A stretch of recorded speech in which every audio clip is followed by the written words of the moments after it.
संत रामपाल जी महाराज एक ऐसे महान संत जिन्होंने अपनी सतभक्ति, तत्व ज्ञान, करुणा और सेवा के बल पर समाज में नई मिसाल कायम की है।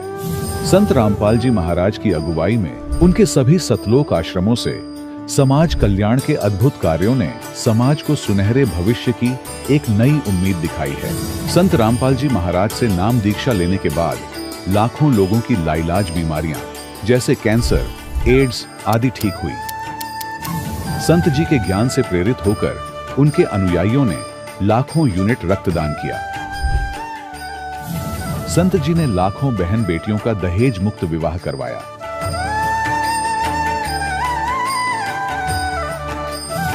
संत जी ने लाखों लोगों का नशा छुड़वाया, करोड़ों उजड़े परिवार बसे।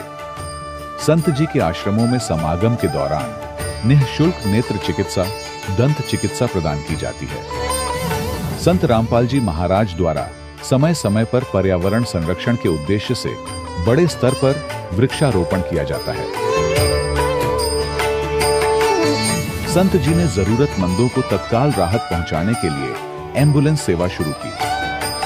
संत जी अपने अनुयायियों को देहदान के लिए प्रेरित करते हैं, जिससे मानवता की सेवा और चिकित्सा क्षेत्र में सुधार हो सके। संत रामपाल जी महाराज के सभी आश्रमों में हर रोज निःशुल्क भंडारा आयोजित किया जाता है, जहां हर वर्ग, हर जाति और हर धर्म के लोग एक साथ बैठकर भोजन करते हैं।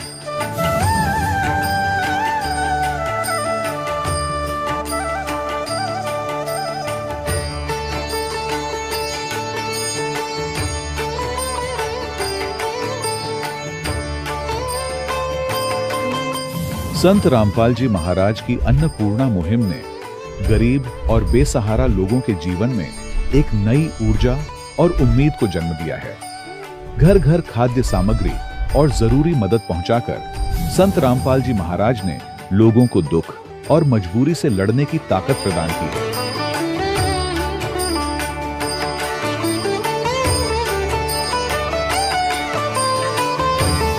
संत रामपाल जी महाराज द्वारा गरीब लोगों के लिए घर बनवाने का अद्भुत कार्य एक ऐसी मिसाल कायम कर रहा है जो सदियों सदियों संत जी की उदारता और दया भावना के तौर पर जाना जाएगा।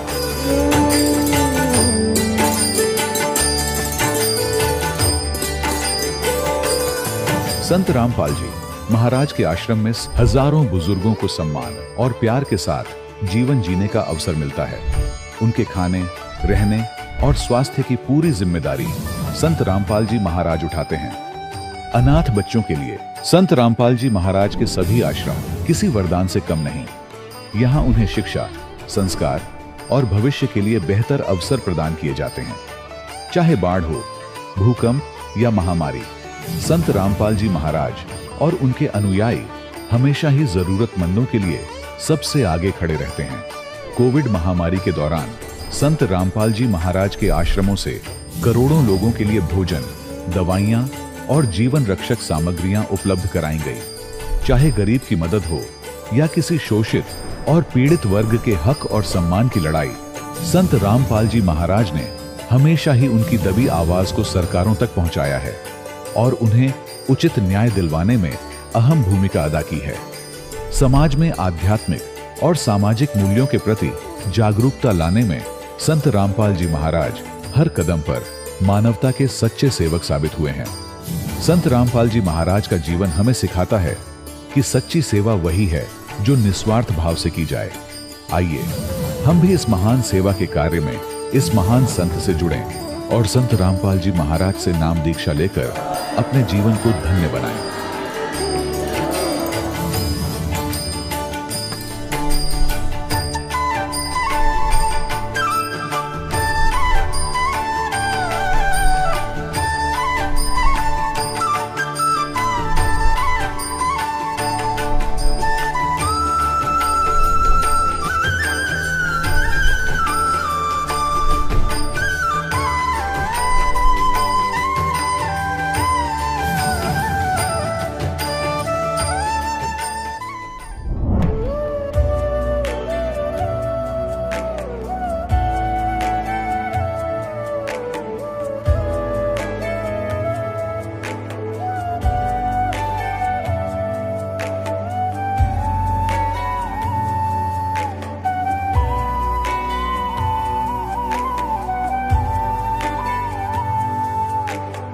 कौन ब्रह्मा का पिता है, कौन विष्णु की मां, शंकर का दादा कौन है, हमको दे बता। ये जानने के लिए कृपया सुनिए जगत गुरु तत्वदर्शी संत रामपाल जी महाराज के अमृत वचन सर्व पवित्र धर्मों के पवित्र शास्त्रों के आधार पर। सत्साहिब दर्शकों, तकनीकी और वैज्ञानिकता ने मनुष्य के मस्तिष्क में अपना स्थान इस प्रकार बना लिया है कि भूत प्रेतों जैसी बातें केवल काल्पनिक लगती हैं। लेकिन दर्शकों, भूत प्रेत की बाधा जिस परिवार के ऊपर आती है, केवल उसी को पता रहता है कि यह किसी आपदा से कम नहीं है। दर्शकों, ऐसी ही आपदा ने दस्तक दी गंगानगर, राजस्थान के रहने वाले कृपाल सिंह जी की जिंदगी में। इनको भी भूत प्रेतों की बाधाओं ने इस प्रकार जकड़ लिया था कि मानो मरने के अलावा अब कोई रास्ता ही नहीं बचा हो। दर्शकों, लेकिन कहते हैं ना, जब आपको पूर्ण संत मिल जाता है तो भूत प्रेत की बाधा ऐसे छूमंतर हो जाती है जैसे सूरज उगने के बाद अंधेरा मिट जाता है। दर्शकों, आज संत रामपाल जी महाराज की शरण में आने के बाद कृपाल जी का कहना है कि मैं पूर्ण रूप से सुखी हूं और अब मुझे किसी भी प्रकार की कोई भी भूत प्रेत की बाधा नहीं है। दर्शकों, अब यह जानते हैं कि संत रामपाल जी महाराज ने आखिर कृपाल सिंह जी को कौन सी जड़ी दे दी जिससे इनके जीवन में इन्हें इतने सुख मिले। सुनते हैं कृपाल सिंह जी की कहानी, उन्हीं की जुबानी। जी नमस्कार। नमस्कार जी। जी क्या नाम है आपका? कृपाल सिंह जी। कृपाल सिंह जी, कहाँ से आए हो आप? मैं जी गांव जानकीदास वाला, तहसील सूरतगढ़, जिला श्रीगंगानगर, राजस्थान से। सर, संत रामपाल जी महाराज जी से जुड़ने से पहले आप क्या भक्ति साधना करते थे? बस जी नॉर्मल जो पंजाबी परिवार में होता है, गुरुद्वारे में जाना संक्रांत वाले दिन और अमावस्या वाले दिन बुढ़ा जोड़ जहाँ पास में धार्मिक स्थल था वहाँ चले जाते थे, मंदिरों में और मठों इधर उधर चले जाते थे। सर, कोई गुरु भी बनाया था आपने पहले? नहीं जी, मेरे पिताजी ने गुरु बनाया था, मैंने नहीं गुरु बनाया, क्योंकि मेरी आत्मा जब भी जहाँ भी जाती थी स्वीकार नहीं करती थी कि ये गुरु पूरा हो गया, इसलिए मैंने कभी कोई गुरु नहीं बनाया। तो सर, संत रामपाल जी महाराज जी के बारे में कैसे पता चला आपको? संत रामपाल जी महाराज से जुड़ने का मेन कारण जी मेरी लड़की था, जिसको एक प्रेतवादा ने परेशान कर रखा था। मैंने हर जगह से इलाज कराया, उसका कहीं से कोई इलाज नहीं हुआ। आखिर में मेरे से उस प्रेतवादा का झगड़ा भी हो गया। बोला जी मैं इस लड़की को मारूंगा। मैंने कहा जी मेरे जीते जी तू इस लड़की को नहीं मार सकता। बोला क्यों नहीं मार सकता, तू मेरा क्या कर लेगा? मैं कुछ भी करूं, चाहे आपको इस लड़की को जो है मारने नहीं दूंगा मैं। फिर मैं जी ऐसे करते करते खेत चला गया। खेत जाके परमात्मा से अरदास लगाई कि हे परमात्मा, अगर तू धरती पर कहीं है तो ये छोटी मोटी प्रेत बाधाएं जो हमको परेशान कर रही है, क्या इनको दूर नहीं कर सकता? अगर तो धरती पर नहीं है तो हमें मनुष्य जीवन जो मिला है, इसका मेन मकसद तो भक्ति करके मोक्ष प्राप्त करना है। और आप मिले नहीं तो हमारा मनुष्य जीवन बेकार जाएगा। इसलिए तो या तो हमारा ये मनुष्य जीवन है, इसको आप छुड़ा दो, ख़त्म कर दो। नहीं तो अब अगर आप कहाँ हैं धरती पर, हमें उसकी सूचना दो, मिलो, ताकि हम आपको प्राप्त करें, भक्ति करें आपकी। फिर क्या हुआ? होना क्या था जी, उसके बाद मैं वैसे ही बाजार में जैसर में चला आया। वहाँ मेरे को एक पुस्तक मिली ज्ञान गंगा नाम की। वो पुस्तक मैं घर ले गया। मेरे को पुस्तकें पढ़ने का, नावल पढ़ने का, धार्मिक पुस्तकें पढ़ने का बचपन से ही शौक था। तो मैं ज्ञान गंगा घर ले गया। उसके मैंने पहले वाले सिर्फ 3 पेज पढ़े थे जी, जिसमें लिखा था ब्रह्मा विष्णु महेश के माता पिता कौन है, दुर्गा का पति कौन है। वे पढ़ने के बाद में मेरी आत्मा ने स्वीकार कर लिया कि ये जो पुस्तक लगने वाला संत है, ये पूरा गुरु हो सकता है। फिर मैंने पीछे मास्टर रामकुमार जी का लिखा हुआ एक इंटरव्यू था, वो पढ़ा। उसमें भी उसने बता रखा था जी मेरे ऐसे प्रेत बाधा थी, ठीक हो गई। उसके बाद मैंने कुछ नहीं देखा। उसी दिन से मैंने मेरे पिताजी से बात की, उनको बताया जी आपके राधा स्वामी वाले तो ये कुछ कर नहीं सकते इस प्रेत बाधा का। तो मैं इस संत रामपाल जी से बरवाड़ा जाके नाम दीक्षा लेना चाहता हूँ। तो मेरे पिताजी ने मेरे को इजाज़त दे दी और मैं 31 जुलाई 2011 को जाके आश्रम में नाम दीक्षा ली। नाम दीक्षा लेने के बाद में उस समय सत्संग खत्म हो चुका था जिस दिन मैं गया। सर, संत रामपाल जी महाराज जी सभी पवित्र धर्मों के ग्रंथों के बारे में बताते हैं। आप सिख समाज से बिलोंग करते हो, क्या संत रामपाल जी महाराज जी गुरु ग्रंथ साहिब से भी कुछ बताते हैं? हाँ जी, जैसे गुरु ग्रंथ साहब में जो संत रामपाल जी महाराज जैसे बताते हैं पूरे गुरु के बारे में, ब्रह्मा विष्णु महेश के बारे में कि इनका जन्म मृत्यु होता है, पूरे गुरु के बिना मोक्ष नहीं है, ऐसा गुरु ग्रंथ साहब में गुरुवाणी में भी लिखा हुआ है। जैसे हमारे सिख समाज के जो भी ग्रंथी हैं या मतलब जिसको हम महापुरुष मानते हैं, वो वाणी तो बताते हैं लेकिन उनका अनुवाद गलत करते हैं। जैसे गुरु ग्रंथ साहब में हम हमेशा ये सुना करते थे कि पूरा गुरु आराधिए, पूरा पाइए नाम, और पूरे के गुण गाओ, ऐसी कोई वाणी है। तो वो सतगुरु रामपाल जी महाराज ने दिखाया कि जब तक आपको पूरा गुरु नहीं मिलेगा, वेदों से शास्त्रों से पूरा गुरु कौन होता है, क्या पहचान है। संत रामपाल जी महाराज जी जो ज्ञान बताते हैं, आपने उनके ज्ञान को अच्छी तरह से समझ के उनसे नाम दीक्षा ली, लेकिन साथ साथ में आपने एक अपने दुख के बारे में बताया कि आपके बच्ची को भूत प्रेत की बाधा थी, 12 साल की बच्ची थी उस समय आपकी। क्या संत रामपाल जी महाराज जी से जुड़ने के बाद उस समस्या से आपको निजात मिली? हाँ जी बिल्कुल जी। जिस दिन से मैंने आके वहाँ घर में जैसे सतगुरु रामपाल जी महाराज जो नाम दीक्षा देते हैं, उसके बाद एक घी की जोत लगाने के लिए कहते हैं और मंत्रों का जैसे भी जिस विधि से जाप करने के लिए कहते हैं। मैंने घर में आके घी की जोत लगाई और मंत्रों का जाप किया। 3-4 दिन तो बच्ची को कोई परेशानी नहीं आई, लेकिन तीसरे दिन वो प्रेत बाधा फिर घर में आ गई। और मेरे को वहाँ आश्रम में ये बताया गया था कि जब कोई ऐसी समस्या है तो आपको इस प्रकार से करना है। जब उसने बच्ची को आके बेहोश कर लिया, मैंने देखा कि वो प्रेत बाधा घर में प्रवेश कर चुकी है। मैंने जोत लगाई, दंडोत प्रणाम किया, और जैसे मैं खड़ा हुआ तो वो बच्ची में आके बोलने लगा कि आप मेरे से, यानी कि इस संसार के सबसे बड़े गुरु के पास चले गए हो जो परमात्मा का रूप है। अगर आप उसकी शरण में ना जाते तो मैं इस बच्ची को ले जाता, लेकिन अब मेरा यहाँ कोई बस नहीं चलने वाला। मैं जा रहा हूँ, जहाँ भी मेरे को भेजा जाएगा, मेरे को आदेश होगा, मैं वहाँ जाऊँगा। अब आपको परेशान नहीं करूँगा, तब तक परेशान नहीं करूँगा जब तक आप नियम में रह के, मर्यादा में रह के भक्ति करोगे। जिस दिन आपने नाम खंड कर दिया उस दिन से समझ लेना मेरा घर में फिर प्रवेश हो गया, तुम्हारा वही हाल करूँगा मैं। ये कह के वो चला गया। सर, संत रामपाल जी महाराज जी से नाम दीक्षा लेने के बाद और क्या लाभ मिले आपको? जी, पहला लाभ तो मैंने आपको ये बता दिया कि मेरी प्रेत बाधा ठीक होगी।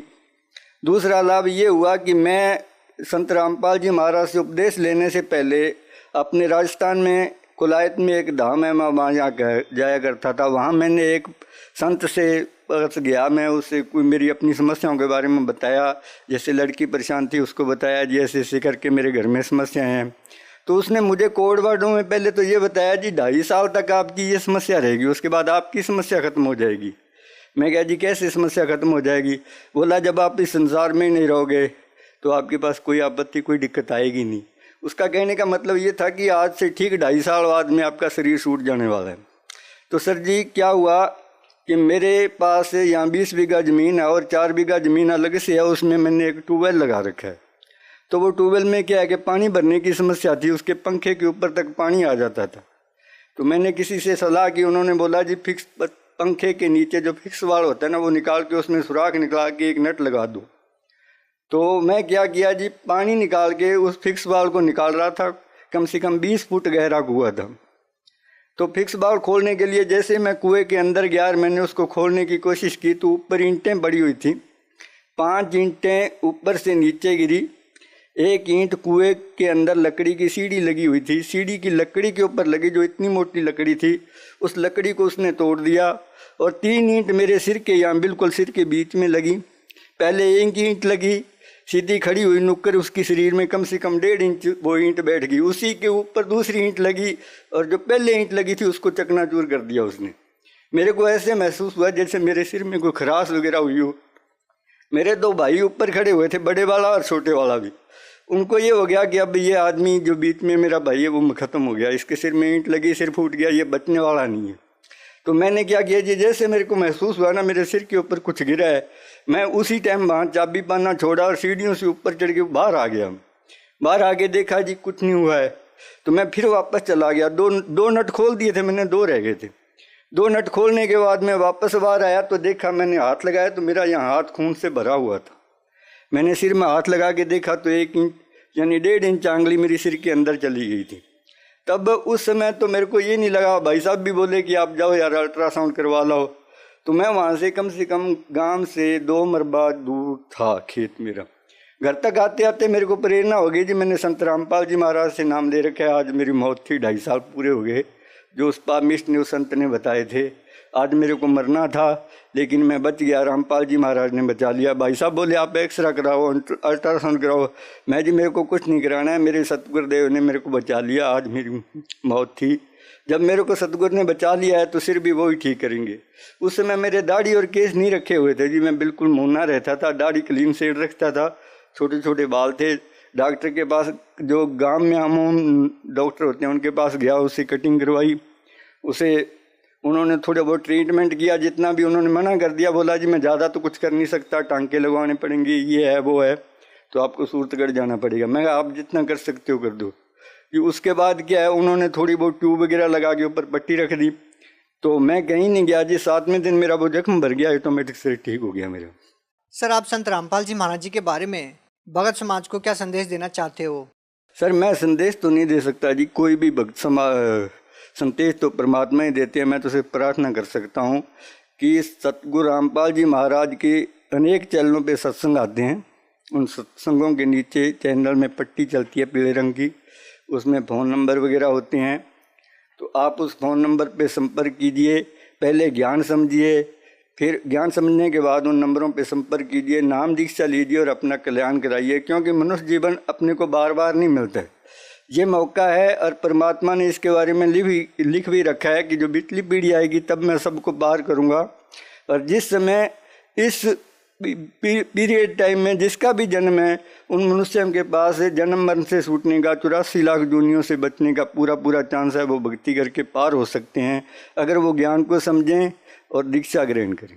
जी धन्यवाद। सत साहिब। दर्शकों, अभी आपने सुने संत रामपाल जी महाराज से दीक्षा प्राप्त करके सुखी हुए भक्त के अनुभव। अब देखिए जगत गुरु तत्वदर्शी संत रामपाल जी महाराज के मंगल प्रवचन। तो नानक साहिब जी एक सुल्तानपुर शहर में एक नवाब के यहाँ मोदी खाने में नौकरी करते थे। वो नौकरी त्याग दी, सच्ची सरकार की नौकरी के लिए चल पड़े। बनारस में पहुंचे, जब देखा जो सचखंड में देखी थी जो सूरत, और वो देखा वहां एक जुलाहे के रूप में कपड़ा बुनते हुए, तब कहा था फाई सूरत मुल्क की वेश, ए ठगवाड़ा ठगी देश, खरा सियाणा बहुता बार ये धानक रूप रहा करता रहा। बोली आत्माओं देखो, ये लोगों आओ, ये अपने आप को छुपाए बैठा है, ये ठग है, ये ठगवाड़ा है। प्यार में रो रो कर कह रहे थे, ये बैठा धानक रूप रहा करता और धानक रूप रहा करता। इसी प्रकार दादू साहिब जी ने कहा है कि जिन मुख को निज नाम दिया सोए सतगुर हमार, दादू दूसरा कोई नहीं ये कबीर सिरजनहार। और मुल्कदास जी ने कहा था, जपोरे मन साहेब नाम कबीर, जपोरे मन परमेश्वर नाम कबीर। और फिर कहा है कि दास मलोक सलूक कहत है, खोजो खसम कबीर, जपोरे मन परमेश्वर नाम कबीर। काफी लंबा प्रकरण है, लेकिन हम थोड़ा थोड़ा आपको प्रमाण दे रहे हैं।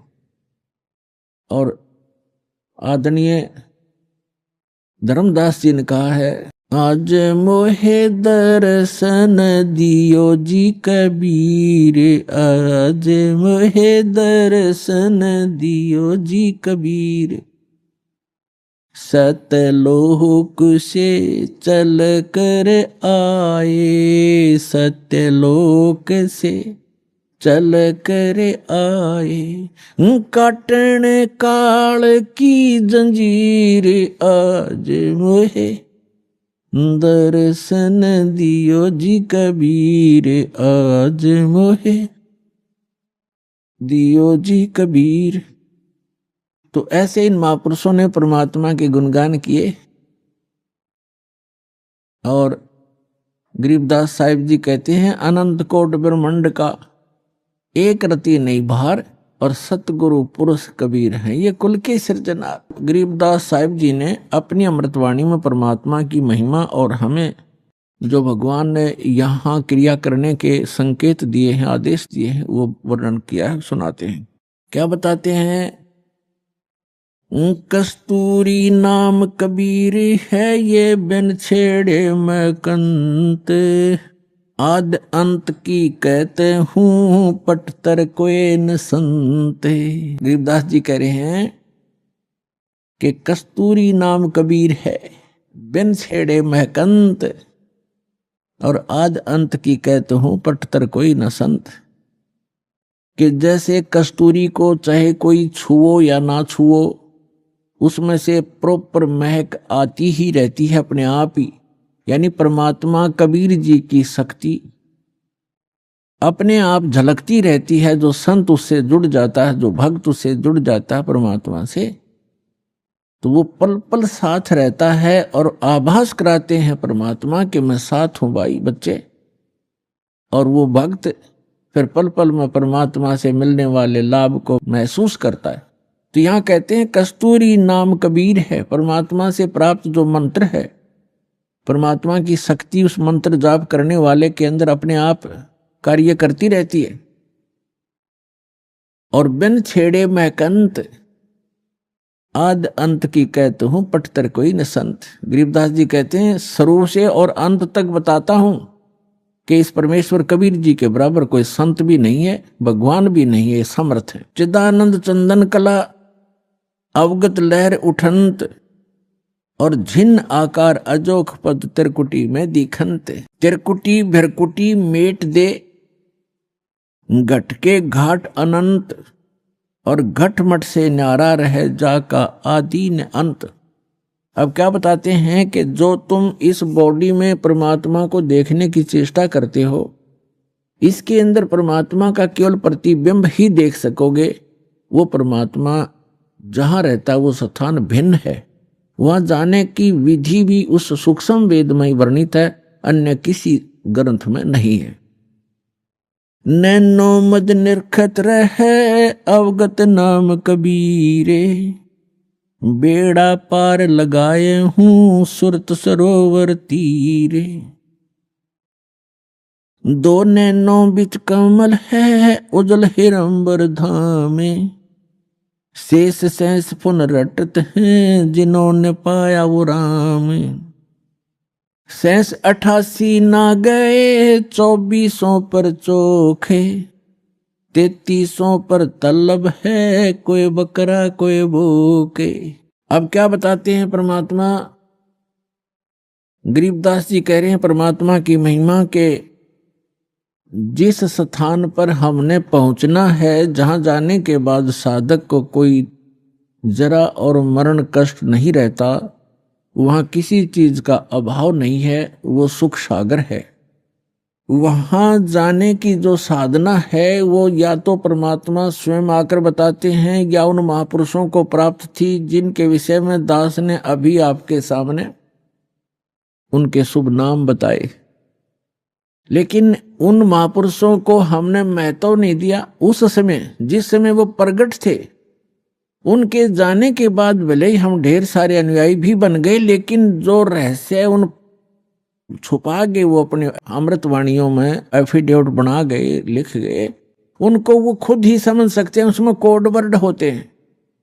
उसके बाद उनके जाने के बाद बहुत ज्यादा अनुयायी भी बन गए, लेकिन उनके उन संकेतों को नहीं समझ सके। उन महापुरुषों ने क्या कहना चाहा था, समाज ने स्वीकार किया नहीं। देख सकते हैं आप आदरणीय नानक साहिब जी के उस समय कितने अनुयायी थे जब वो वर्तमान में थे, बहुत ही नाम मात्र थे।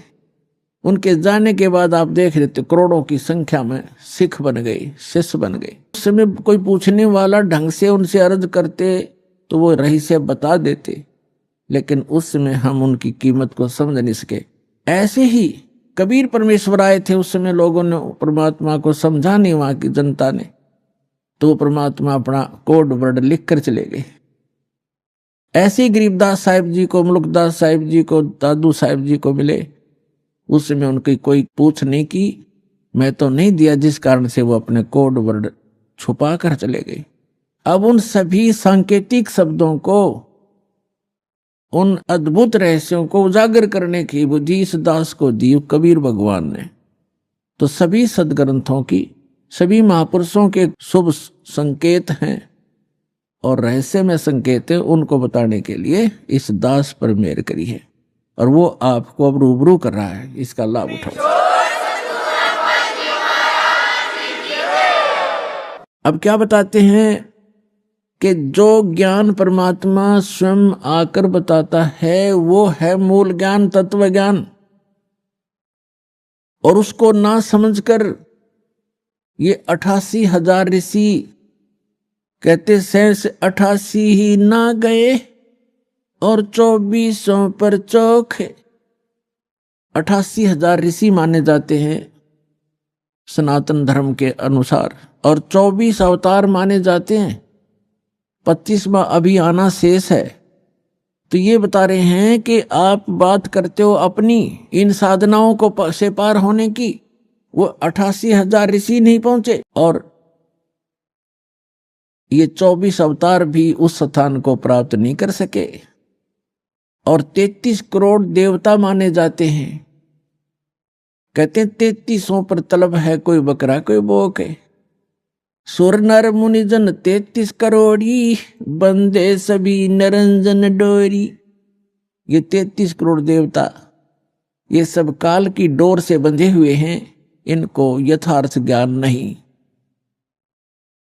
अपनात्मा अब यहां बहुत बड़ी शंका पैदा हो जाती है भक्त को कि 88,000 ऋषि ऐसे महापुरुष कहलाते हैं और वो भी पार नहीं हुए। तो पुण्यात्माओं, ये कहने से नहीं प्रमाणों से सिद्ध होगा कि न तो ब्रह्मा विष्णु महेश को ज्ञान था और ऋषियों को तो होगा कहां, क्योंकि ब्रह्मा जी से ही ज्ञान प्राप्त है इनको। अब एक शब्द दास ने परमात्मा की अमर वाणी से, गरीबदास जी की वाणी से बोला है कि शेष 88 नहीं गए और 2400 पर चौक, 3300 पर तलब है, कोई बकरा कोई बोक। यानी 33 करोड़ देवता, 88,000 ऋषि, 24 अवतार जो अभी तक आ चुके, ये मोक्ष प्राप्ति नहीं कर सके।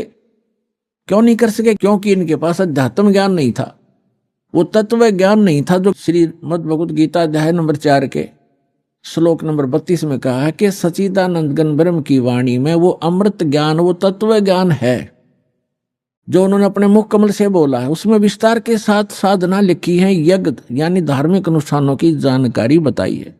उसको जानने के बाद मोक्ष प्राप्ति होगी। चौथे अध्याय के 34वें श्लोक में गीता ज्ञानदाता कहता है कि अर्जुन,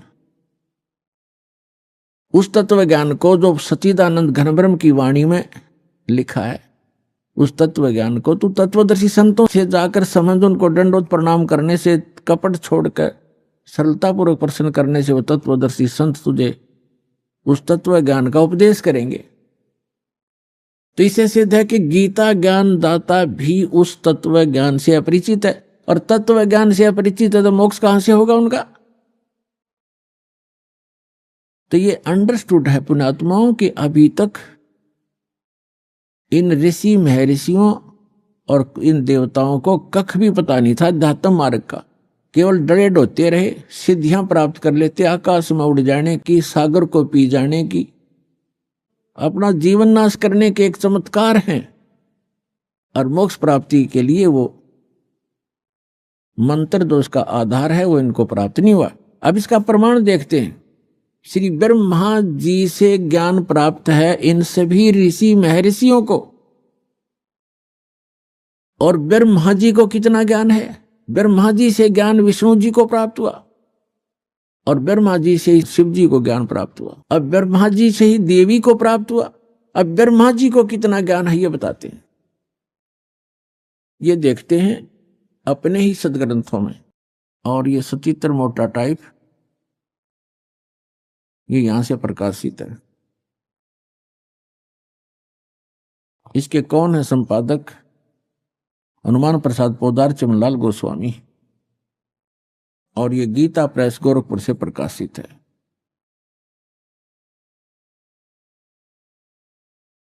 इसके आपको दिखाते हैं 28-29 पृष्ठ पे ये है पहला स्कंद,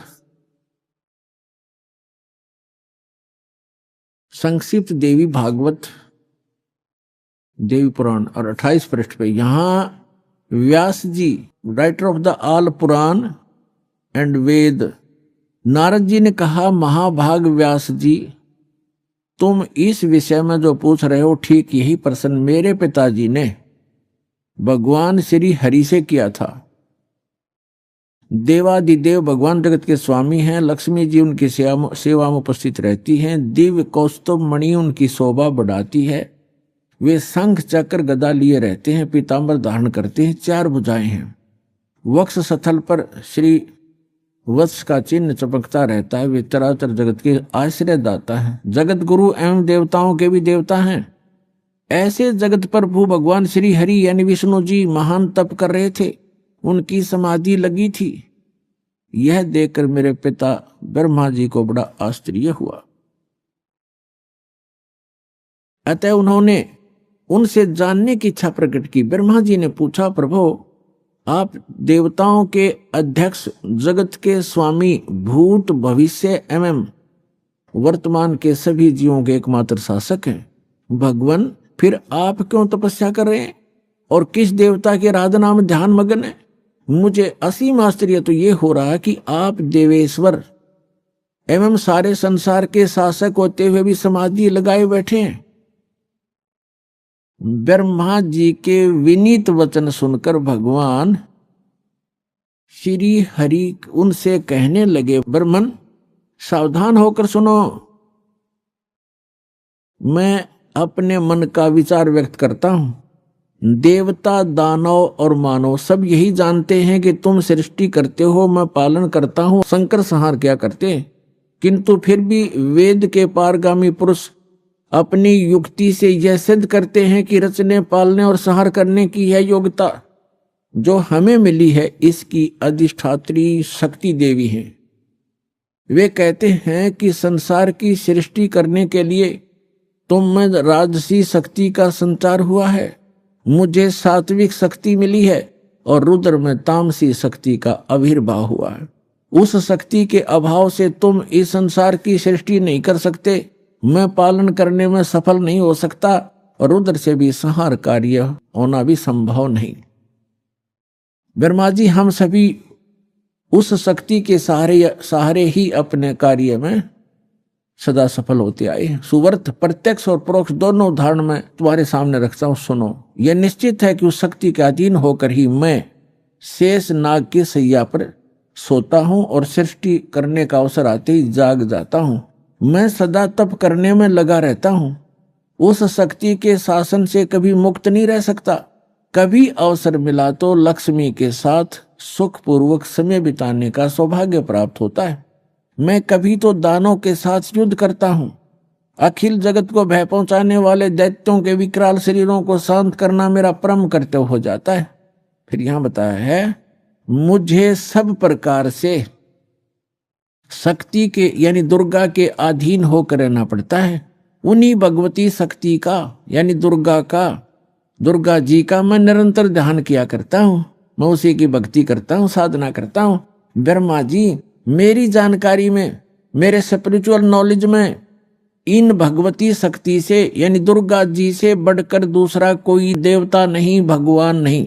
अपने आत्मा श्री ब्रह्मा जी, श्री विष्णु जी, नारद और व्यास जी के ज्ञान के सतर का अपना पता लग गया कि ब्रह्मा जी तो श्री विष्णु जी को सर्वेश्वर, सब जगत का रचनहार, सबका पालनहार बता रहा है, और विष्णु जी कह रहे हैं मैं तो दुर्गा से ऊपर कोई भगवान नहीं मानता, दुर्गा ही सब कुछ है और मैं उससे ऊपर किसी भगवान से, किसी देव से परिचित नहीं हूं, उससे ऊपर कोई शक्ति ही नहीं है। आ गया सत्र श्री विष्णु जी के ज्ञान का, और इन्हीं से ज्ञान प्राप्त है श्री शंकर जी को। अपने आत्मा श्री देवी जी कैसा ज्ञान रखती हैं, उनके पास ले चलते हैं आपको। ये देखिएगा 562 पृष्ठ पर 7वां स्कंद, इसी पवित्र पुराण का 7वां स्कंद, संक्षिप्त देवी भागवत 562 पृष्ठ पे। देवी का द्वारा हिमालय को ज्ञानोपदेश। देवी जी हिमालय राजा को ज्ञान बता रही है और ब्रह्म के विषय में जानकारी दे रही है, ब्रह्म स्वरूप का वर्णन।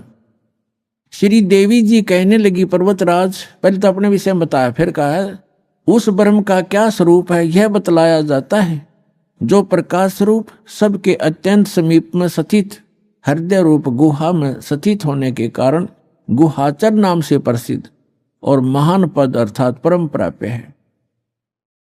वह समस्त प्रजा के ज्ञान से परे है, अर्थात किसी की बुद्धि में आने वाला नहीं है, यह तुम जानो। जो परम प्रकाश रूप है, जो सूक्ष्म से भी अत्यंत सूक्ष्म है, जिसमें संपूर्ण लोक और उन लोकों में निवास करने वाले प्राणी स्थित हैं, वही ये अक्षर ब्रह्म है, वही सबके प्राण है, वही सबकी वाणी है और वही सबके मन है। वह यह परम सत्य और अमृत अविनाशी तत्व है। सौम्य उस वेदने योग्य लक्ष्य का तुम वेदन करो, मन लगाकर उसमें तन्मय हो जाओ। सौम्य उपनिषद में कथित महान अस्त्र रूप धनुष लेकर उस पर उपासना द्वारा तीक्ष्ण किया हुआ बाण संधान करो और फिर भावनागुत चित्त के द्वारा उस बाण को खींचकर उस अक्षर रूप ब्रह्म को ही लक्ष्य बनाकर वेदन करो। प्रणव यानी ओम तो धनुष है, जीवात्मा बाण है और ब्रह्म को उसका लक्ष्य कहा जाता है। अब श्री देवी कह रही है कि एक ओम नाम का जाप करो, ब्रह्म पाने का उद्देश्य रखो, दैट्स ऑल। जीवात्मा तो साधना करे और ओम का जाप करे, ब्रह्म प्राप्ति का उद्देश्य रखे। आगे देखो स्पष्ट किया है, लक्ष्य कहा जाता है। उस एकमात्र परमात्मा को ही जाने, यानी ब्रह्म की ही भक्ति करें। देवी जी कह रही है, दूसरी सब बातों को छोड़ दे। दुर्गा जी, देवी जी अपनी साधना को भी करने से मना कर रही है, केवल ब्रह्म की पूजा करो। और विष्णु जी कह रहे हैं कि मैं देवी जी दुर्गा से ऊपर कोई शक्ति नहीं मानता, कोई भगवान नहीं है, मुझे ज्ञान ही नहीं है। तो ये पार खाक होंगे जिनको हम एक समर्थ शक्ति और भगवान मान के पूजा करते थे, वो खुद कहते हैं दुर्गा से ऊपर कोई भगवान नहीं जानता, इससे ऊपर कोई शक्ति नहीं। और दुर्गा कह रही है कि ब्रह्म की पूजा करो और सब बातें छोड़ दो, मेरी पूजा भी छोड़ दो। तो क्या ज्ञान था विष्णु जी को और क्या ज्ञान था ब्रह्मा जी को, और शंकर जी भी उन्हीं से ज्ञान प्राप्त है। तो इनसे पता चलेगा, जो दास शब्द बोल रहा है और इस परमात्मा ने अपनी वाणी में लिखा है कि 88 नहीं गए और 2400 पर चौक और 3300 पर तलब है, कोई बकरा कोई बोक। सुर नर मुनिजन 33 करोड़ी, सुर 33 करोड़ देवता, ये काल के बंधे हुए हैं, इनको ऊपर का ज्ञान नहीं है। यही इसी की सत्य असत साधना जो इनके सतर की, उसको कर करके अपना जीवन यही व्यतीत कर रहे हैं। अब दुर्गा जी क्या बता रही है, उस एकमात्र परमात्मा को ही जाने, दूसरी सब बातों को छोड़ दे, यही अमृत रूप परमात्मा के पास पहुंचाने वाला पुल है। संसार समुद्र से पार होकर अमृत स्वरूप परमात्मा को प्राप्त कराने का यही सुलभ साधन है। जिस प्रकार रथ यहां आते हैं, इस आत्मा का ओम के जप के साथ ध्यान करो ब्रह्म का, और इससे अज्ञान में अंधकार से सर्वथा परे और संसार समुद्र से उस पार जो ब्रह्म है उसको पा जाओगे। ओम का जाप करो, ब्रह्म पाने का उद्देश्य रखो, उस ब्रह्म को पा जाओगे, तुम्हारा कल्याण हो। और वो कहाँ रहता ब्रह्म? वह यह सबका आत्मा ब्रह्म लोक रूप दिव्य आकाश में स्थित है। अब देवी ने, दुर्गा जी ने ये स्पष्ट कर दिया है कि मेरी भक्ति भी छोड़ दो, केवल एक ब्रह्म की पूजा करो, ओम नाम जाप, उसका नथिंग एल्स। और वो कहाँ रहता है? ब्रह्मलोक में। बस देवी जी ने जो साधना बताई है वो अपने से भी अन्य भगवान बताया है ब्रह्म, उसका केवल एक ओम मंत्र बताया है। ओम मंत्र के जाप से कहाँ जाएगा प्राणी? ब्रह्मलोक में चले जाओगे, तुम्हारा कल्याण हो। इतना कल्याण हो सकता है ओम से। अब गीता ज्ञान दाता ये ब्रह्म है। गीता अध्याय नंबर 8 के श्लोक नंबर 13 में गीता ज्ञान दाता कहता है, ओम इति एकाक्षरम ब्रह्म व्यवहारण मामनुसमरण ये प्रयाति तजंदे हम सयाति परमाम गतिम। माम ब्रह्म, ये अनुवाद करता हूं ना, थोड़ी गलती कर रखी है इसमें। मुझ ब्रह्म का केवल एक ओम मंत्र है। आपको दिखाते हैं श्रीमद् भगवत गीता, देखिएगा। ये जयदयाल गोविंद का इसके अनुवादक हैं और गीता प्रेस गुरुपुर से ये प्रकाशित है। गीता अध्याय नंबर 8 के श्लोक नंबर 13 में आपको दिखाते हैं। श्रीमद् भगवत गीता अध्याय 8 और श्लोक नंबर 13 में। इसमें हम संस्कृत भी पढ़ेंगे। ओम इति एकाक्षरम ब्रह्म व्यवहारण माम अनुस्मरण ये प्रयाति तजंदेहम सयाति परमाम गतिम। ये क्या कहता है? माम ब्रह्म, मुझ ब्रह्म का केवल एक ओम अक्षर है। ओम यह एक अक्षर है, नथिंग एल्स। ये प्रयाति तजंदेहम, जो शरीर त्याग कर जाता है ओम नाम का सिमरण करता हुआ, सयाति परमाम गतिम, वह है ओम से मिलने वाली परम गति को प्राप्त होता है। ये श्री देवी जी ने देवी पुराण में स्पष्ट कर दिया है। ओम नाम का जाप करने वाला ब्रह्म की साधना करता है, ब्रह्म को प्राप्त होता है, वो ब्रह्म लोक में रहता है। अब श्रीमद् भगवद गीता अध्याय नंबर 8 के श्लोक नंबर 16 में कहा है कि ब्रह्म लोक में गए हुए साधक भी फिर लौटकर पुनरावर्ती में आते हैं, उनकी जन्म मृत्यु होती है, वो मोक्ष प्राप्त नहीं कर सकते, पूर्ण मोक्ष प्राप्ति नहीं कर सकते। देखिएगा श्रीमद् भगवद गीता अध्याय नंबर 8 के और श्लोक नंबर 16 में, हे अर्जुन, ब्रह्म लोक पर्यंत सब लोग पुनरावर्ती में हैं। यहां देखना, इन स्टार लगा रखे है, इस पे स्टार यहां है। अर्थात जिनको प्राप्त होकर यानी ब्रह्म लोक में जाकर पीछे संसार में आना पड़े, ऐसे पुनरावर्ती कही गई है।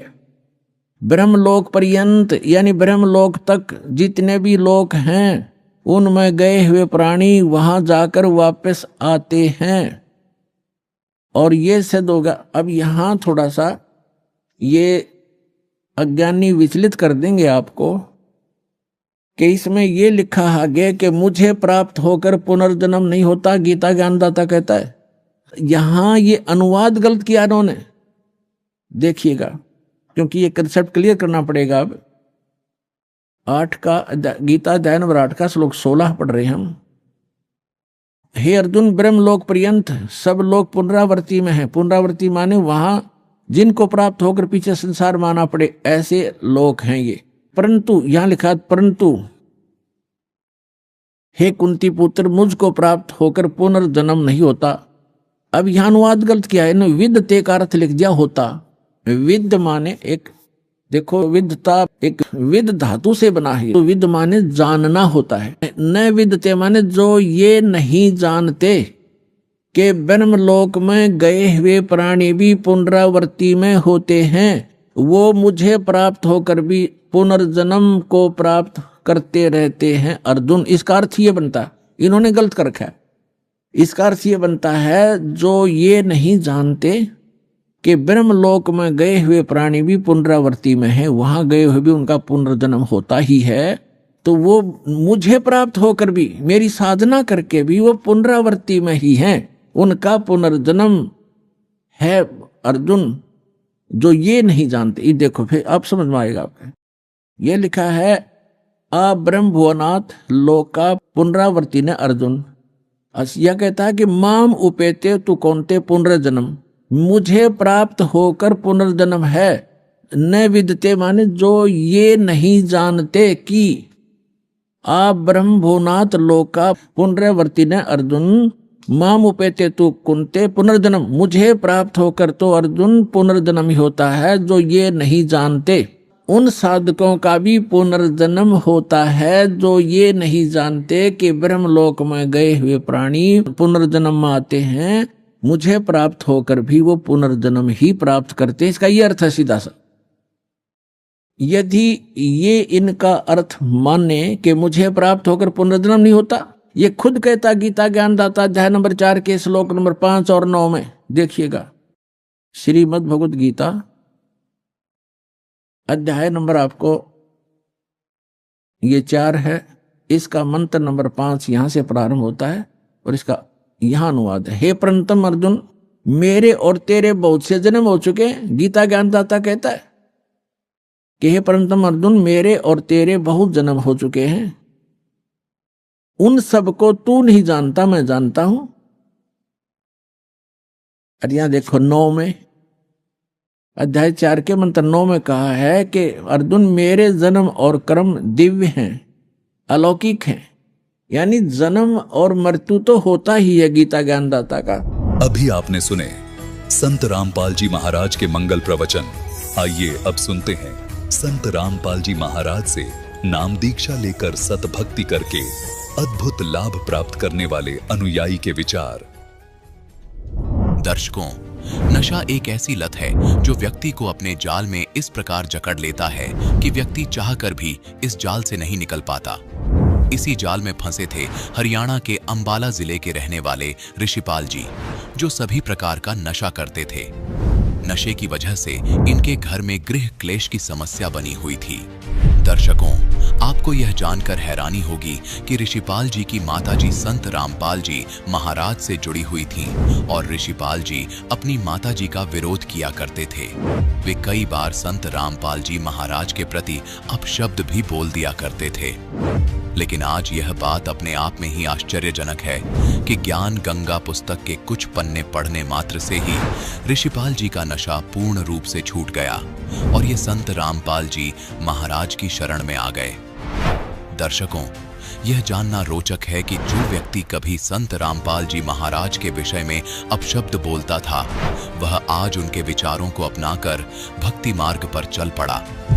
आखिर संत रामपाल जी महाराज के कौन से विचारों ने ऋषिपाल जी को प्रभावित किया और इन्हें संत रामपाल जी महाराज की शरण में आने के लिए प्रेरित किया? आइए सुनते हैं ऋषिपाल जी की कहानी उन्हीं की जुबानी। नमस्कार सर। नमस्कार जी। सर, क्या नाम है आपका? ऋषिपाल। ऋषिपाल जी, आप कहाँ से हैं? मेरा गांव जोली है जी, डिस्ट्रिक्ट अम्बाड़ा, हरियाणा से। संत रामपाल जी महाराज से नाम दीक्षा आपने कब ली? 25 मार्च 2017 को। संत रामपाल जी महाराज से नाम दीक्षा लेने से पहले क्या आप भक्ति साधना भी करते थे? हाँ जी सर, हम सभी देवी देवताओं की भक्ति करते थे। ब्रह्मा विष्णु महेश की और माता दुर्गा की बहुत ही ज़्यादा भक्ति करते थे। नवरात्रों में व्रत रहना और नैना देवी, कांगड़ा, चमुंडा सभी स्थानों पर गया मैं माता दुर्गा के। घर में आसन लगाया हुआ था, बहुत ही ज़्यादा भक्ति करता था। हर शनिवार का व्रत रखता था। बहुत ज़्यादा माता दुर्गा की भक्ति करते थे हम।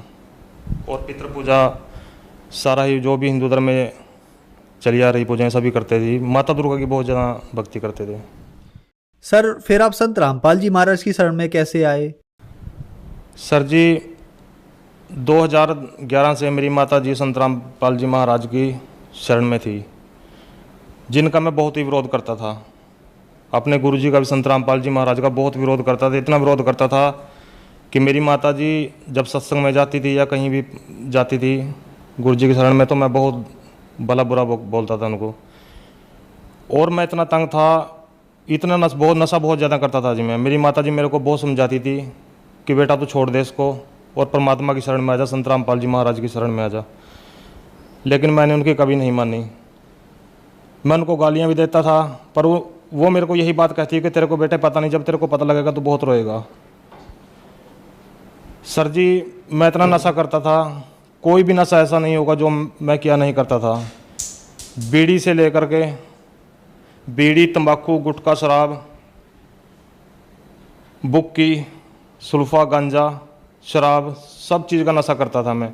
गोली, कैप्सूल, सूखा नशा भी मैं इतना करता था सर जी। एक नशा करके मेरे को रात को नींद नहीं आती थी। मैं 3-3 नशों को डोज लेता था। पहले शराब पीता था, उसके बाद गांजा पीता था, फिर भी अगर कोई कमी रहती थी फिर गोली कैप्सूल खाता था। हमारे घर में सर जी था ऐसा, मैं ऐसी बात नहीं मेरे को नशे का शौक़ था सर जी, मजबूरन नशा करता था मैं। मेरे पिताजी इसी नशे से ग्रस्त होकर वो भी चले गए, वो मर गए जी। वो भी ऐसे, वो भी बहुत नशा करते थे, क्योंकि हमारे घर में सर जी प्रेत बाधा थी। प्रेत बाधा ऐसी थी सर जी, जब मैं थोड़ा सोदी में होता था तो मैं अपने बच्चों की तरफ देख के रोया करता था। छोटे छोटे मेरे बच्चे थे सर जी, मेरे पास 2 लड़कियां हैं, 1 लड़का है। तो मैं रोया करता था। मैं सोचता था कि अब इनका क्या बनेगा। तू तो मर जाएगा, तेरा पिताजी मर गए नशे से और तू भी मरेगा, अब तो इनका क्या होगा बच्चों का। पर सर जी मजबूर इतना हो जाता था मैं, नशे बिना मेरे पास रहा ही नहीं जाता था कहीं भी। छोटे से मैं बीड़ी तो सर जी मैं 10-12 साल का बीड़ी पीने लग गया था, इतना नशे को मेरे को नशा किया करता था, बहुत ही नशा किया करता था जी मैं। मेरे गांव वाले भी वो लड़ाई करता था अगर मैं नशा करके, जब मैं आता था जी पड़ोसी भी देखते थे कि हाँ आगे अब लड़ाई होगी इनके घर में, हर रोज़ लड़ाई हुआ करती थी। हमारा घर वो कहते हैं जैसे भूत बंगला हमारा घर था जी। प्रेत बाधा थी हमारे घर में, बहुत ही तंग थे जी, बहुत ज़्यादा दिक्कत थी हमारे घर में जी।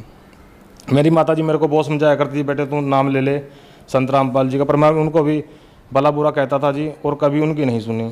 जब मैं नशा करके पूरा थक लिया, पूरा ख़त्म हो लिया सर जी, मेरे अंदर सर जी 50 किलो से भी कम वजन रह गया था, बहुत ही कमज़ोर हो गया था सर जी। मेरे को रात को अगर मैं पढ़ता था, रात को सुबह उठता था सर जी, मेरे को सारा पूरा शरीर मेरे को गिल्ला मिलता था अपना, मेरे को रात को पसीना आता सर जी। और मेरे को प्रेत आत्मा बहुत तंग करती थी रात को, कई बार दर्शन देती थी तो रात को भगत जी बहुत ही दबाव होता था मेरे ऊपर। नशे में अगर नशे में थोड़ा सा नशे से बाहर हो गया तो तभी भगत जी मेरे ऊपर दबाव हो जाता था।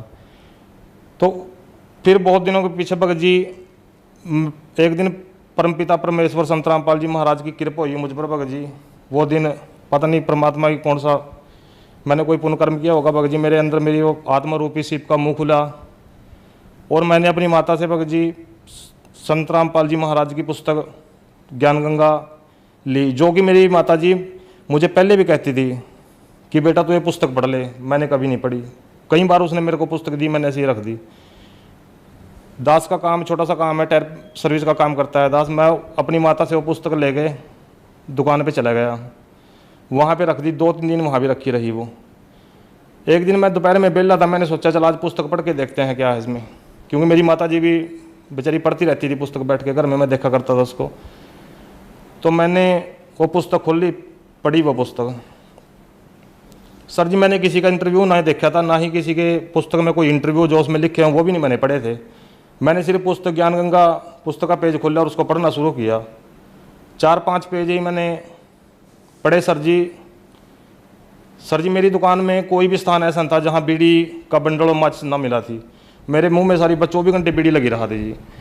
तो मैंने सर जी बीड़ी हाथ में ले रखी थी और पुस्तक आगे थी सर जी। जब मैंने पुस्तक पढ़ी तो मैंने वो बीड़ी का मेरा स्वाद बिगड़ गया सर जी। मैंने बीड़ी घेर दी सर जी, मेरे पास बीड़ी नहीं पी गई। तो सर जी मैंने पुस्तक 1-2 पेज पढ़ा, बंद कर दी, घर आ गया जी।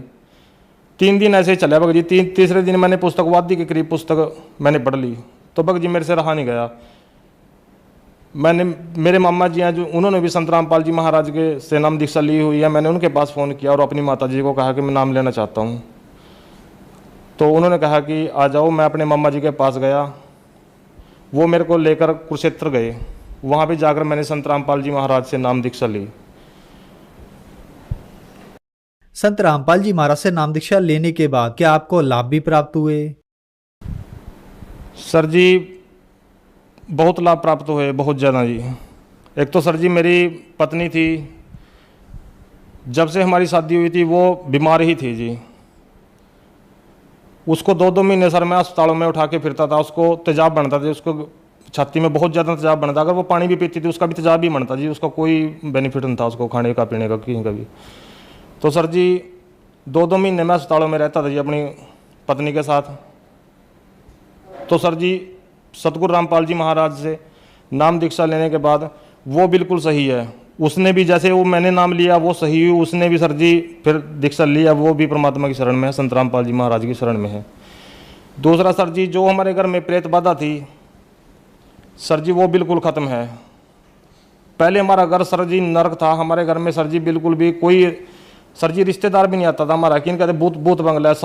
हर समय लड़ाई पड़ती थी सर जी, हर समय मैं बोलता रहता था, कभी नहीं माता जी के साथ, कभी नहीं पत्नी के साथ सर जी। तो अब बिल्कुल सही है सर जी, कोई प्रेत बाधा नहीं है, बहुत ही अच्छा जीवन जी रहे हैं सर जी। परमात्मा की सतगुरु रामपाल जी महाराज की इतनी कृपा है। पहले सर जी मैं दुकान पे 12-12 बजे तक सर जी रात को काम करता था और जेब में 10 रुपये भी नहीं सर जी कभी निकलते थे मेरी, इतना बुरा हाल था मेरा सर जी। और अब परमात्मा की दया से सर जी मैं हर तरह से, आर्थिक स्थिति मेरी इतनी कमज़ोर थी सर जी, बहुत ही ज़्यादा।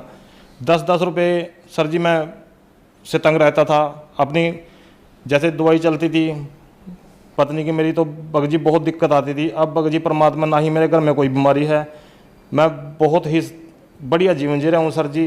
किसी तरह से कोई परेशानी नहीं है, प्रेत बाधा नहीं है। और सर जी सबसे बड़ा लाभ ये मिला है सर जी कि जिस परमात्मा को पाने के लिए साधु संतों ने शरीर गाड़ दिए और राजे महाराजाओं ने अपने राज छोड़े हैं सर जी, उस परमात्मा की जानकारी मेरे को मिली संत रामपाल जी महाराज के माध्यम से, जो कि खुद कबीर साहब जी आए हुए हैं संत रामपाल जी महाराज के चोले में। जिस दिन से मैंने संत रामपाल जी महाराज से दीक्षा ली सर जी, नशा मेरा बिल्कुल खत्म है। मेरे को पहले मैं इतना नशा करता, अब सर जी मेरे को बीड़ी पीने वाले के पास भी नहीं मैं खड़ता जी, मेरे को खड़ा ही नहीं जाता जी। धुआं भी इतना चंद्रा लगता है बहुत ज़्यादा, और मैं किसी भी तरह का कोई नशा नहीं करता। बहुत ही बढ़िया जीवन जी रहा हूँ सर जी। सर जी जो प्रेत बाधा थी मेरे घर में वो भी दूर होगी और आर्थिक स्थिति बहुत सही होगी पहले से। पहले खेत में कुछ भी सर जी, लोगों के खेतों में फसलें हुआ करती थी, मेरे खेत में अडंगा जामता था जी। अब बिल्कुल सही है जी, मेरे खेत में बढ़िया फसल होती है जी, बढ़िया मेरा काम चल रहा है, बिल्कुल सही है जी, परमात्मा की बहुत दया है। सर हम आपसे यहाँ एक बात जानना चाहेंगे कि आपने बताया कि आप बीड़ी सिगरेट शराब आप इतने नशे करते थे कि हमें यहाँ गिनाना भी मुश्किल हो जाएगा। नशे में आपके पिताजी की मृत्यु हो गई और आपने भी ये सोच रखा था कि मेरी मृत्यु भी इसी नशे में हो जाएगी, मेरा नशा नहीं छूट पाएगा। फिर आप संत रामपाल जी महाराज की शरण में आए, आपका नशा छूट गया। तो सर संत रामपाल जी महाराज ने आपको ऐसी कौन सी भक्ति दवाई दी जिससे आपका नशा एकदम से छूट गया? सर जी नशे की दवाइयाँ मैंने पहले भी बहुत खाई, बहुत ही प्रयत्न करूँ था। मैं रोता था सर जी, जब भी मेरे को सोच आती थी मैं अपने बच्चों की तरफ देख के रोता था कि तेरा क्या बनेगा, अब तू मर जाएगा, तेरे बच्चों को कौन देखेगा। पर सर जी मेरा नशा नहीं छूटा, मैंने हर तरह से प्रयत्न किया जी। तो संत रामपाल जी महाराज की शरण मैंने के जो मंत्र देते हैं जी, जो संत रामपाल जी महाराज मंत्र देते हैं, उन मंत्रों में इतनी शक्ति है कि अगर उन मंत्रों को ग्रहण करते हैं तो नशे के पास इंसान जा ही नहीं सकता। ये मेरा पक्का तजुर्बा है जी। क्योंकि सर जी मैं ये सोचता हूँ, मेरा पक्का तजुर्बा है कि जैसे अगर मैं सुधर गया नशे से तो कोई भी सुधर सकता है, क्योंकि मेरे से ज़्यादा नशा मैं नहीं करता, कोई करता होगा जी। ये बात मैं नहीं कह रहा, मेरे गांव वालों से अब भी जिन रिश्तेदारों ने मैं देखा नहीं हूँ जी, उसके बाद जो मान लो फ़ोन पे ही ऐसे बात चलती है, वो मानते नहीं इस बात को जी। 24 घंटे मेरे बैग में, मोटरसाइकिल के बैग में, थैले में शराब की बोतल होया करती थी जी, और सुल्फा गांजा 24 घंटे मेरे पास मिलता था। अब मैं बिल्कुल भी किसी तरह का भी नशा नहीं करता। ये सारा ही किया धरा संत रामपाल जी महाराज का है, जिन्होंने मैं इस नरक से निकाला मेरे को। सर जो दर्शक आज आपको देख रहे हैं, आप उनके लिए एक बहुत बड़ा उदाहरण है, जो नशा नहीं छोड़ पा रहे हैं। नशा एक बहुत गंभीर समस्या बन गया है, उनके लिए आप क्या कहना चाहेंगे? सर जी देखो, नशा ऐसे नशा नहीं छोड़ सकता। सरकार भी नशा छुड़ाने के लिए इतना प्रयत्न करती है, इतना पैसा खर्च करती है, पर नशा नहीं छोड़ सकता। क्योंकि जब तक ये अंदर काल रूपी मन बैठा है, जब तक ये नहीं हटेगा अंदर से, ये मन ही नहीं करेगा नशे के लिए, नशा नहीं छोड़ सकता। और ये मन नहीं तब करेगा जब संत रामपाल जी महाराज की शरण में आएंगे, क्योंकि यही वो सुप्रीम पावर हैं, यही वो परमात्मा हैं जो नशे से इंसान को निकाल सकते हैं।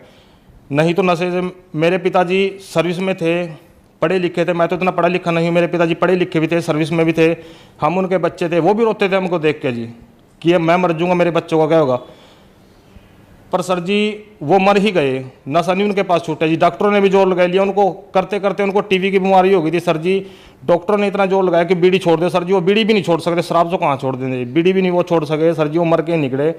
तो संत रामपाल जी महाराज ही इस नशे से छुटकारा दिला सकते हैं, नहीं संसार में कोई ऐसी दूसरी पावर नहीं है जो इस नशे से बाहर निकाल सकती है इंसान को।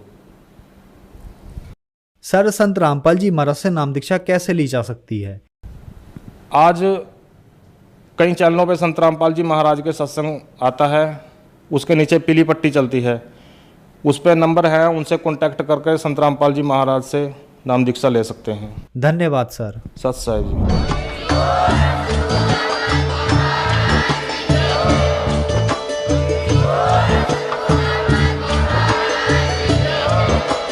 आप सुन रहे थे जगत गुरु तत्वदर्शी संत रामपाल जी महाराज जी के मंगल प्रवचन। अधिक जानकारी के लिए विजिट कीजिए हमारी वेबसाइट www.jagatgururampalji.org। संत रामपाल जी महाराज जी के शुभ आशीर्वाद से पूरे विश्व भर में 500 से भी ज्यादा नाम दीक्षा केंद्र हैं, जिन पर संत रामपाल जी महाराज जी द्वारा ऑनलाइन निशुल्क नाम दीक्षा दी जा रही है। अपने नजदीकी नाम दीक्षा केंद्र का पता करने के लिए संपर्क करें 8222880541।